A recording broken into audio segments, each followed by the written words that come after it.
Ang Index Road Warriors ngayon ay nagiging seryoso dito sa pagbi-build up ng kanilang lineup dahil gusto nila na wag na lang silang aasa dito palagi kay Robert Bolick. At ang isang nakikita nila ay pwede silang kumuha ng player mula dito sa Northport Patang Pier para magkaroon ng additional na big man yung kanilang lineup. Sa ngayon mukhang tinitignan ng Index kung pwede nilang makuha itong si William Navarro, pero syempre mataas ang asking price niyan. Kaya kailangan isama nila ang isang SMC team sa ganitong klaseng trade. Sa proposal ng NLEX Management, itong si William Navarro mapupunta sa NLEX. Samantala naman dito sa Magnolia Chicken Templados makukuha nila itong kapipirma lamang ng kontrata dito sa NLEX, si Jonel Policarpio. At dito naman sa Northport Batang Pier, malilipat dyan itong si Russell Escoto at si Jeric Balanza. So kapag nagkataon, magkakaroon na ng power forward itong NLEX Road Warriors at pati na itong Magnolia Chicken Templado si Jonel Policarpio.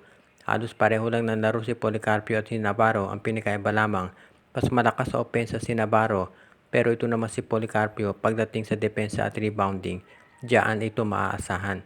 Kaya sa tingin ko, pag ganitong klaseng trade ay talagang makikinabang ang dalawang nabanggit na kupunan. Pwede rin nating masabi na itong NLEX Road Warriors talagang determinado na mag-provide ng tulong para dito kay Robert Bolick dahil gusto nila siguraduhin na yung nangyari nung last conference na puro si Bolick lamang ang umi-score ay hindi na mauulit.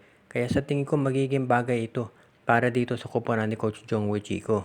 Sa panig naman ng Magnolia, ang laking tulong nitong si Jonel Policarpio dito kay Xavier Lucero sa power forward slot. Plus nandiyan pa itong si Ian Sanggalang at si James Lapot sa sentro.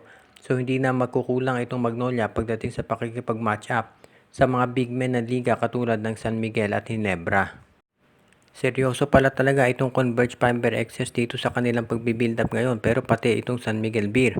Kaya hindi na nakapagtataka kung may karoon ng trade transaction ang dalawang nabanggit na koponan.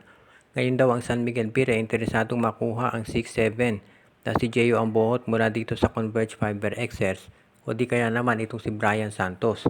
Pero dahil itong si Santos ay ginagamit sa rotation nitong si Coach Aldinayo, malamang si Ambohot ang ibigay nila dito sa San Miguel. At willing daw ang San Miguel na ibigay itong si Vic Manuel dito sa Converge Fiber Excess. Dahil sa ngayon mukhang ang kupunan ni Coach Aldin Ayo at Delta Pineda ay naghahanap ng mga veterano.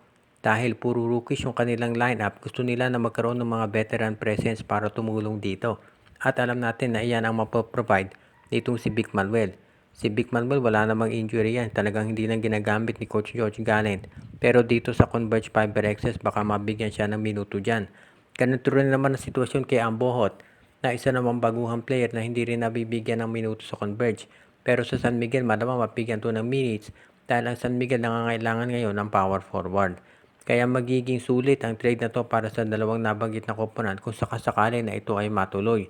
As it is, nag-o-offer na raw ang San Miguel para masiguro na sila ay makagagawa ng paraan para maibigay ito para dito sa Converge Fiber Excess. Ang Converge naman matagal nang nilagay sa trading block itong si Jeyo Ambohot, kaya hindi na nakapagtataka na pag-iinteresan niya ng Beermen.